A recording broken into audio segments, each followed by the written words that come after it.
Hello students, good morning everyone. How are you? I am absolutely fine here and hope to be same at your home. Students, it's 12th class chemistry and today we will talking about the revision of chapter 7 that is p block elements. तो p block elements के बारे में आज हमें बातें करनी है. Last time भी हम इसकी रिवीजन के बारे में बात कर रहे थे, आज फिर करते हैं. ओके, चलते हैं. स्टूडेंट्स, कई बार आपने देखा होगा कि देखिए ऐसे समझ लीजिए आप कि PCl5 है, ठीक है. अब PCl5 के बारे में ये कह दिया गया कि ये केवल एक ऑक्सीडाइजिंग एजेंट की तरह काम करता है, but not as reducing agent. Why? अब क्वेश्चन कर दिया कि PCl5 केवल एक ऑक्सीडाइजिंग एजेंट की तरह काम करता है, रिड्यूसिंग एजेंट की तरह वर्क नहीं करता है. क्यों नहीं करता है? ध्यान से समझने की ज़रूरत है. ये एक ऑक्सीडाइजिंग एजेंट की तरह वर्क करता है, रिड्यूसिंग एजेंट की तरह वर्क नहीं करता. ऐसे ही यहाँ पर इधर एक और कंपाउंड आपको दे दिया H3PO4. ये रिड्यूसिंग ऑक्सीडाइजिंग एजेंट की तरह तो वर्क करता है, बट रिड्यूसिंग की तरह नहीं करता. क्यों? ये सोचने वाली बात है स्टूडेंट्स, आपको इसको समझना है. ऐसे यहाँ पर आपसे क्वेश्चन कर दिया गया, इधर देख लीजिए आप. अब केवल प्रॉपर्टी ये नहीं है कि ऑक्सीडाइजिंग और रिड्यूसिंग एजेंट की तरह ही मतलब ये वर्क कर रहे हैं. ऑक्सीडाइजिंग मतलब ये ऑक्सीडाइजिंग एजेंट की तरह वर्क कर रहे हैं, रिड्यूसिंग एजेंट नहीं कर रहे. ऑक्सीडाइजिंग एजेंट वर्क कर रहे हैं, रिड्यूसिंग नहीं कर रहे. सवाल और भी हैं, क्वेश्चंस और भी हैं. क्वेश्चंस आपसे ये कह दिया जा सकता है कि PCl5 या ऐसे समझ लीजिए कि PCl5 है, एक तरफ PCl3 है, कंपेयर कर दिया. आपसे कह दिया कि why PCl3 goes to disproportionation reaction, on the other hand PCl5 does not. ये नहीं जाता डिस्प्रपोर्शनेशन रिएक्शन में. आपसे यहाँ इधर कंपेयर करते हुए कह दिया कि H3PO3 goes to disproportionation reaction but H3PO4 does not. तो इसका आंसर आप किस तरह देंगे? देखिए यहाँ ऑक्सीडाइजिंग एजेंट की तरफ वर्क कर, रिड्यूसिंग नहीं कर रहा. ऑक्सीडाइजिंग की तरफ वर्क कर, रिड्यूसिंग नहीं कर रहा. ये डिस्प्रपोर्शनेशन दे रहा है, ये नहीं दे रहा. डिस्प्रपोर्शनेशन ये दे रहा है और ये नहीं दे रहा. तो इन सब का आंसर एक ही है, इन सब का आंसर एक ही है.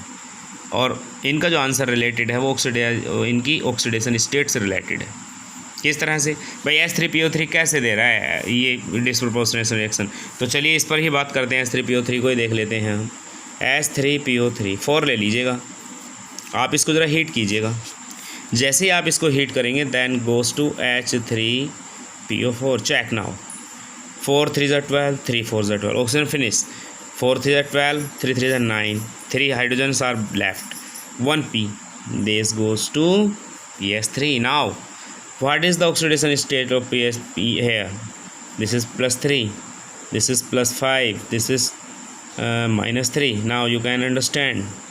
यहाँ से यहाँ, यहाँ से यहाँ आपने क्या देखा? आपने देखा +3 से +5 हो गई, ऑक्सीडेशन हो गया. आपने देखा +3 से -3 हो गई, रिडक्शन हो गया, ऑक्सीडेशन हो गया.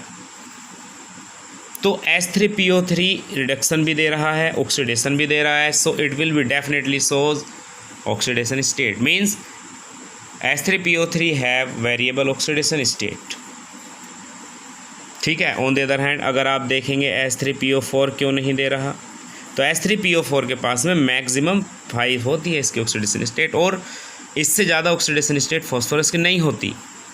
ये केवल फॉस्फोरस से +5 से +4 कर सकता है, +3 कर सकता है, +2 कर सकता है, +1 कर सकता है, 0 कर सकता है, -2 कर सकता है, -1 कर सकता है, -3 कर सकता है, बट +5 से +6 नहीं कर सकता. मतलब आप अगर देखें +5 से यहाँ की कंडीशन में, तो यहाँ रिडक्शन हो सकता है. In all such condition reduction हो रहा है, बट ये ऑक्सीडेशन नहीं कर सकता. H3PO4 is not able to be oxidation. तो स्टूडेंट्स, इस तरह के क्वेश्चन आपको कहीं भी अगर आपको मिलते हैं तो सोच समझ करके आप उनका आंसर करेंगे. आपसे कह दिया गया क्वेश्चन HNO3 HNO2, ये लीजिए, देखिए ध्यान से आप इसको. ऑक्सीडाइजिंग एजेंट है, रिड्यूसिंग नहीं है.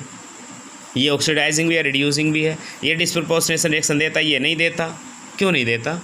Because of it has maximum +5 oxidation state, और इससे ज़्यादा ये शो नहीं कर सकता. इसके पास देखेंगे तो +3 ऑक्सीडेशन स्टेट, ये +1 भी शो कर सकता है, ये +5 भी शो कर सकता है. ओके स्टूडेंट्स, तो इस तरह के क्वेश्चन अगर आपको मिलते हैं तो आप प्लीज़ उनका आंसर अच्छे से कैरी कीजिएगा.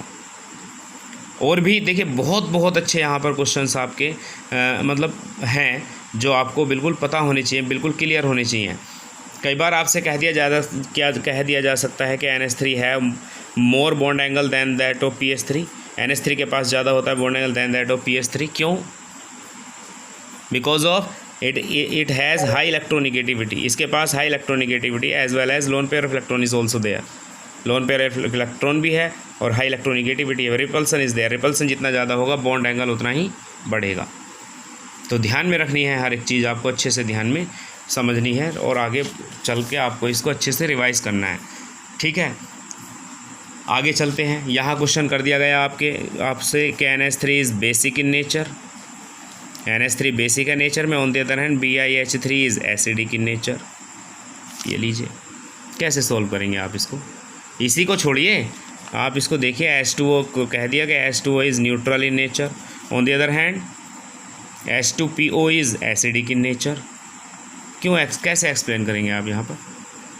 आप उससे यहाँ कह दिया जा सकता है कि HF is less acidic then HI। ये लीजिए, ये सब हाइड्राइड ही तो हैं। ये ग्रुप 15 के हाइड्राइड है, ये ग्रुप 16 के हाइड्राइड है, ये ग्रुप 17 के हाइड्राइड है। तो क्यों है ऊपर वाला बेसिक, क्यों है नीचे वाला एसिडिक? हर बार एसिडिक क्यों है नीचे वाला एसिडिक क्यों है? Because of due to their very less electronegativity, due to their large size, they have a capability to remove one H positive ion easily. They are able to give out H positive ion easily due to their large size. Iodine पर बहुत बड़ा size होता है, it is able to easily give out its H positive ion. So these are more acidic in nature. Question किसी भी तरह से आ सकता है। ठीक है स्टूडेंट्स, तो हर एक क्वेश्चन को बारीकी के साथ आपको पढ़ना है। ठीक है, यहाँ क्वेश्चन कह दिया कि नाइट्रोजन तो प्रेजेंट होता है एक डाई एटोमिक फॉर्म में, यहाँ बता दिया आपसे। Why nitrogen is found in diatomic form? On the other hand, phosphorus is found in tetraatomic form. Give reason. N2 diatomic में मिलता है, phosphorus जो tetraatomic में मिलता है। क्यों ऐसा क्यों है? तो देखिए मैं आपको बता दूं कि नाइट्रोजन के बीच में जो नाइट्रोजन एटम के बीच में, ठीक है, पी पाई बॉन्डिंग इनके बीच में होती है, पी पाई बॉन्डिंग। ठीक है, और ये पी पाई बॉन्डिंग इनके अंदर एक वीक बॉन्डिंग ये होती है एक तरह की। लेकिन इसमें पी पाई बॉन्डिंग होने की वजह से नाइट्रोजन के केवल यही दोनों एटम, केवल ये नाइट्रोजन ये दोनों आपस में जो है यहीं जुड़ करके ट्रिपल कोवैलेंट बॉन्ड बना लेते हैं और एक डाई एटॉमिक मॉलिक्यूल का स्ट्रक्चर तैयार करते हैं। जबकि P4 की अगर हम बात करते हैं उसकी इलेक्ट्रोनिगेटिविटी थोड़ी लेस है, जबकि इसकी इलेक्ट्रोनिगेटिविटी थोड़ी हाई है नाइट्रोजन की। यही क्वेश्चन इस फॉर्म में भी आता है कि N2 एक gas is why N2 is gas, on the other P4 phosphorus is solid. यहाँ भी आपको ध्यान रखना है। तो हर एक एंगल से क्वेश्चन के बारे में आपको पूरे तरीके से ख्याल रखना है, बाकी बिल्कुल भी परेशान होने की ज़रूरत नहीं है। अब देखिए कई बार ऐसे सवाल कर लिया जाता है कि how will you formed ammonia on large scale industrial method से आप इसको किस तरह से बना सकते हैं अमोनिया को इंडस्ट्रियल मेथड से। तो आपको सभी को ये इक्वेशन याद होनी चाहिए, N2 gas plus 3H2 gas reversible 2NH3 gas. तो ये N2 gas hydrogen gas ammonia gas. यहाँ कौन है? आयरन है, उसके साथ है मोलिब्डेनम। यहाँ नियर अबाउट 700 केल्विन टेम्परेचर है, जो कि लो टेम्परेचर 200 ATM का हाई प्रेशर है। ठीक है, तो किस तरह से अब क्वेश्चन यहाँ पर कई बार ये पूछ लिया जाता है students, how will you prepare more and more amount of ammonia. Ammonia का आप ज़्यादा से ज़्यादा अमाउंट कैसे बना सकते हैं, कैसे प्राप्त कर सकते हैं? 3 के 3 कंडीशंस आपको उधर दी गई हैं। क्या है? पहली कंडीशन प्रेजेंस ऑफ कैटलिस्ट की प्रेजेंस हर हाल में वहाँ पर चाहिए, और लो टेम्परेचर और हाई प्रेशर। तो according to the law of Le Chatelier low temperature ही ठीक है इसके लिए। क्यों? क्योंकि एक एक्सोथर्मिक रिएक्शन है। और हाई प्रेशर ही ठीक है, क्यों? क्योंकि यहाँ पर नंबर ऑफ मोल्स इसके घट रहे हैं। एक्सोथर्मिक रिएक्शन में इक्विलिब्रियम जो है टेम्परेचर बढ़ाने पर उस ओर शिफ्ट होती है। देखिए मैं आपको बता दूं, एक्सोथर्मिक में ही नहीं, टेम्परेचर को बढ़ाने पर जो है इक्विलिब्रियम उस ओर शिफ्ट हो जाती है, जिस ओर हीट एब्जॉर्ब होती है और हीट इधर एब्जॉर्ब हो रही है।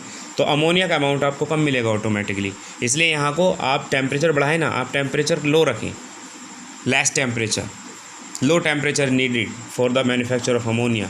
यही नहीं, आपके सिलेबस में ये भी है 2SO2 plus O2 goes to 2SO3। ये गैस है, ये भी गैस है, ये भी गैस है। बट इन विच किसकी प्रेजेंस में contact process for the presence sulphuric acid, sulphuric acid के बनाने के लेबोरेटरी कॉन्टैक्ट प्रोसेस है। तो यहाँ पे क्या चाहिए आपको, यहाँ पर V2O5 एक कैटलिस्ट की तरह है, लो टेम्परेचर चाहिए और हाई प्रेशर चाहिए, ठीक है। तो ये चीज़ें भी आपको ध्यान रखनी है। लो टेम्परेचर क्यों चाहिए, क्योंकि ये भी एक एक्सोथर्मिक रिएक्शन है। हाई प्रेशर क्यों चाहिए, क्योंकि यहाँ पर 2 और 1 3 और नंबर ऑफ मोल्स में कमी हो रही है, ओनली 2। तो इक्विलिब्रियम उस ओर शिफ्ट होनी चाहिए जिस और मतलब ज़्यादा से ज़्यादा आपको इक्विलिब्रियम उस तरफ शिफ्ट होनी चाहिए जिस कंपाउंड को, जिस प्रोडक्ट को आप बनाना चाहते हो किसी भी कंडीशन में, ठीक है। सवाल क्वेश्चंस का आपको पता ही है, और भी किस तरह क्वेश्चन आ सकता है। HF have most boiling point than HCl, क्यों, ये भाई ये गैस है, ये क्या है, ये लिक्विड है, क्यों है liquid, due to the formation of IMHB। What is the meaning IMHB, intermolecular hydrogen bonding के बनने की वजह से HF is liquid, on the other HCl is gas. यहाँ पर नहीं है IMHB, इंटरमोलिकुलर हाइड्रोजन बॉन्डिंग है ही नहीं इसके अंदर, तो इसका बॉइलिंग पॉइंट कम होगा, इसका ज़्यादा होगा, ठीक है। इस तरह के क्वेश्चंस आपको किसी भी कंडीशन में आ सकते हैं। आपसे कह दिया H2SO8 कैसे बनाएंगे आप, किस तरह का कैसे बनाएंगे स्ट्रक्चर, H2SO8 कैसे बनाएंगे, ये लीजिए, single single single single single bond single bond single bond, here coordinate bond coordinate bond coordinate bond coordinate bond. What is this, this is peroxide effect, peroxide effect है यहाँ पर, इसीलिए इसका नाम आपको पता भी होगा, पेरोक्सो डाइसल्फ्यूरिक एसिड है ये, पेरोक्साइड इफेक्ट दिखा रहा है ना, तो इसलिए पेरोक्सो डाइसल्फ्यूरिक एसिड है, ठीक है। एक H2SO5 है, ये ऑक्सो एसिड्स है सब सल्फर के ऑक्सो एसिड्स हैं, तो इसका स्ट्रक्चर कैसे बनेगा, H2SO5 और एक तरफ रख दीजिए और 2 एक तरफ रख दीजिए, ये चेक कीजिए 1 2 3 4 5 single single single single single coordinate coordinate, यहाँ ये रहा, ये देखिए पेरोक्साइड इफेक्ट, इसका नाम है पेरोक्सो सल्फ्यूरिक एसिड। वो peroxo disulphuric acid peroxo sulphuric acid है, इन दोनों में पेरोक्साइड इफेक्ट मिलता है स्टूडेंट्स। इसके अलावा जो ऑक्सो एसिड्स हैं इसके जैसे कौन कौन है, H2SO7 है या H2S2O6 है, इनमें पेरोक्साइड इफेक्ट नहीं मिलता, इनमें मिलता है। तो जितने ही टॉपिक्स आपको कराएं इनको सबको रेडी कर लीजिएगा, ठीक है students. Thank you and have a nice day, good morning everyone.